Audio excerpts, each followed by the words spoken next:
Actually, pinag-usapan pa po yan sa ngayon. Nandito pa tayo sa 19th Congress, hindi pa tapos. Hanggang June 30 pa po ito. So, pag-uusapan namin, but we agreed na buboto kami as a block. So, ibig sabihin, sino yung choice ng majority sa apat, may apat na boto po. Importante rito, ako susuport, kahit sino naman po, basta yung gusto ko na magiging independent po ang Senado, but a working Senate.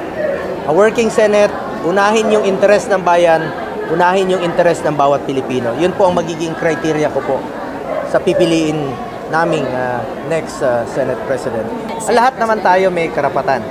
Karapatan naman po ng bawat senador, 24 kami. Kahit sino po sa miyembro po ng Senado sa 20th Congress ay may karapatan na tumakbo bilang Senate President.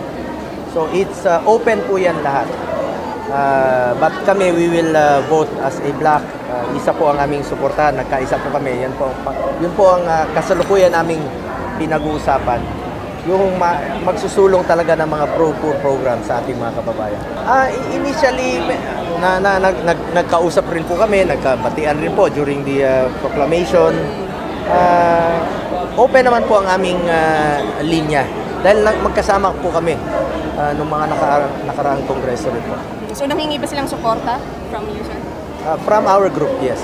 Both SP and Soto? Marami pa pong ibang nakikipag-usap rin po sa amin. But we are open sa lahat po ng pag-uusap. Basta ang criteria namin, unahin yung interest ng bayan, interest ng bawat Pilipino. At independent Senate po ito.